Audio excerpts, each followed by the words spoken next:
Hi, I'm Vanessa from SpeakEnglishWithVanessa.com. Do you make these 5 common speaking mistakes? Let's talk about it. Learning English is hard. There are so many mistakes that you can make. But do you know what? As long as you are practicing, you are progressing. Before we start, I have a little disclaimer. When you are learning anything new, English or any other skill, it's totally normal to make a lot of mistakes. This is extremely common and you shouldn't be embarrassed about making mistakes. But the fact of the matter is, because you really care about English, you probably want to level up your skills. You want to avoid common mistakes. And that's what we're going to talk about today. I'm going to help you avoid 5 common speaking mistakes so that you can level up your English. And like always, I have created a free PDF worksheet with all of these mistakes and their solutions so that you don't make these mistakes in your conversations. All right, let's get started with mistake number 1. What time is it? It's 7:20. Or it's 7:20 o'clock. Which one is the mistake? Can you guess? It's the second one. It's 7:20 o'clock. When you are saying a time that has specific minutes, you do not need to say o'clock. It's 7:20 is perfectly fine. So when should you use o'clock? That's only when you're saying the hour. For example, what time is it? It's 7 o'clock. It's 3 o'clock. It's 11 o'clock. Beautiful. Let's take a look at a sample sentence. If you have to be at work at 8 o'clock, you better leave the house by 7:30.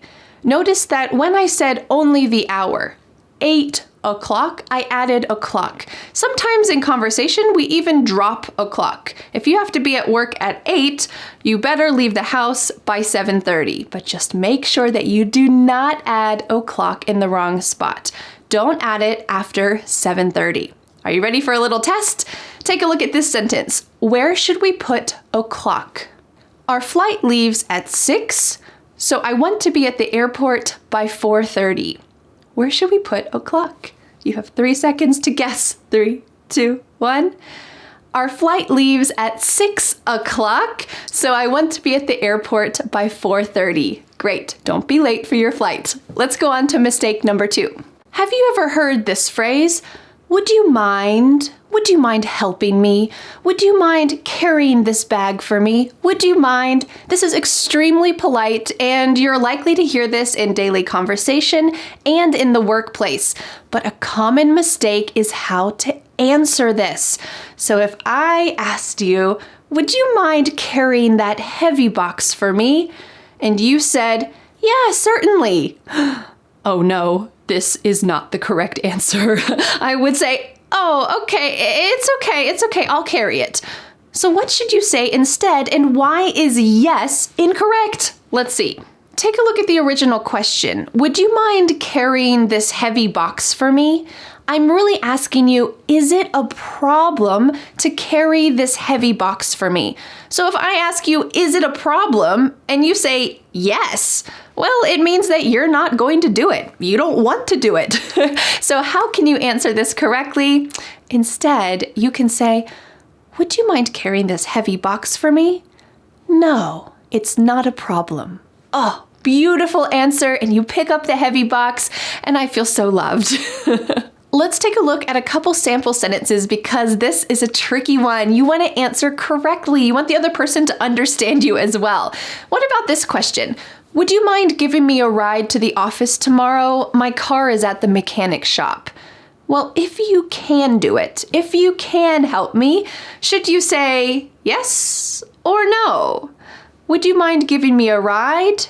No, not a problem. This is a great answer. Isn't it a little bit strange? You're telling them, yes, I can help you, but your answer is really no. It's not a problem. Sometimes English is a little bit strange. Well, I have a little quiz for you. I want to see if you can guess the correct answer here. Take a look. Would you mind paying for my coffee? I'm sorry, I forgot my wallet. I can't believe it. Well, if you want to help me, I'm your English teacher and you want to do something kind for me, thank you. What could you say? Yes, certainly. Or no, it's not a problem. What should you say if you want to help me? I'll give you 3 seconds to decide. Would you help me buy this coffee? I'm sorry, I forgot my wallet. 3, 2, 1. You can say, no, it's not a problem. Oh, what a beautiful answer. All right, let's go to common speaking mistake number 3. All right, common speaking mistake number 3. This shirt is broken or this shirt is torn. Both of these words mean that there's some damage, there's something wrong, but there's only one that's correct. You know what? This shirt is torn. This is the irregular past tense of the verb to tear something. And we almost always use the verb to tear for cloth or clothing. So you might say, ugh, I stepped on the bottom of my dress and now it's torn. That means it's damaged. Maybe you're gonna have to sew it to fix it. So what about that other word, broken? This is also an irregular past tense verb of to break. When can we use break? Well, we use it in a lot of other situations, but it's usually for hard things. You can break a wine glass when you drop it. You can break your phone if you drop it. If you drop it in water, well, sorry, your phone is broken. These things, the wine glass, your phone, they are hard. They're metal, they're plastic, they're wooden. It's something that's hard and it's broken.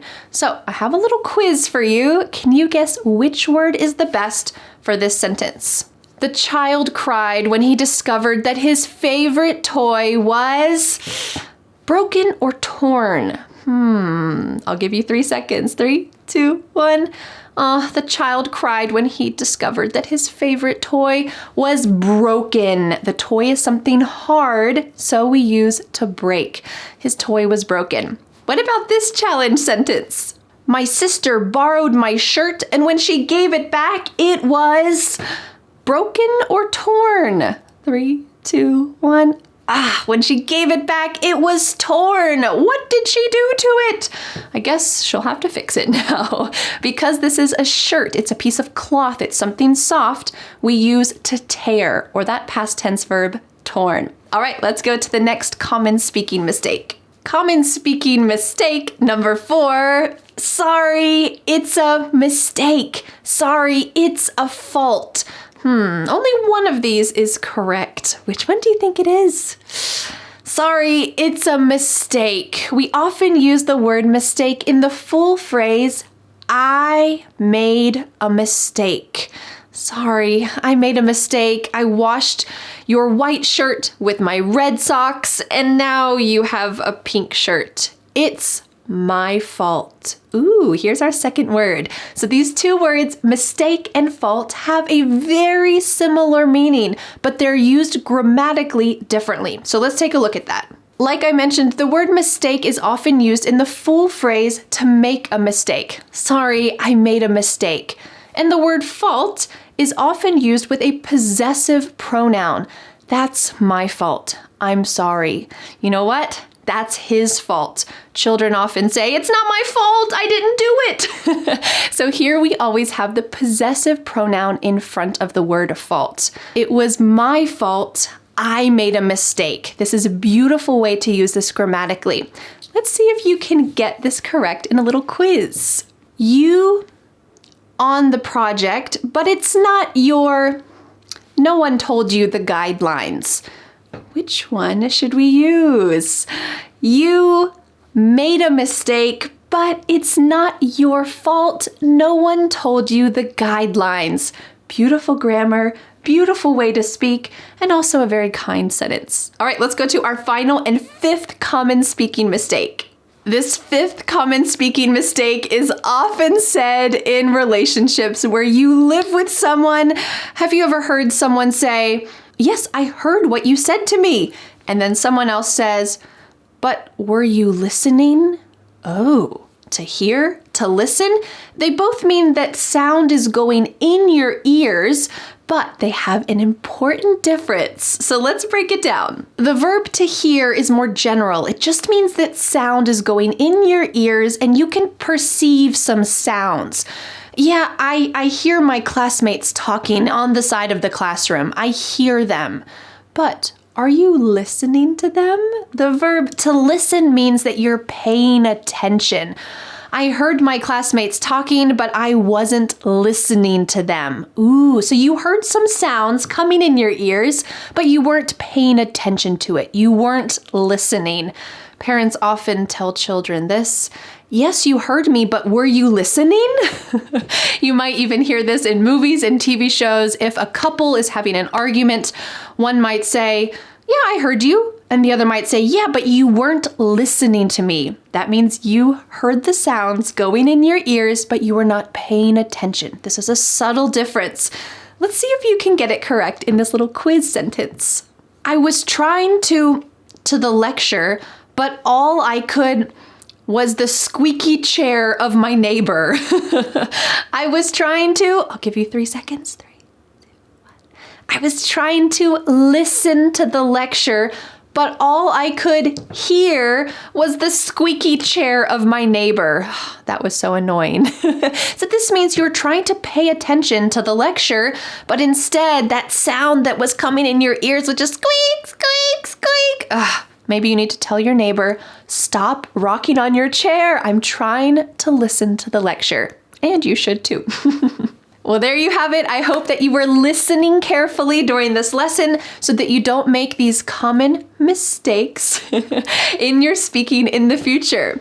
Don't forget to download the free PDF worksheet with all 5 of these common speaking mistakes and their solutions in common sample sentences so that you can use these comfortably and confidently in daily conversation. And now I have a question for you. Tell me in the comments, what is a common mistake that you make in English? Let me know in the comments. I'm curious what it is. Maybe I can make a lesson in the future helping you to correct it.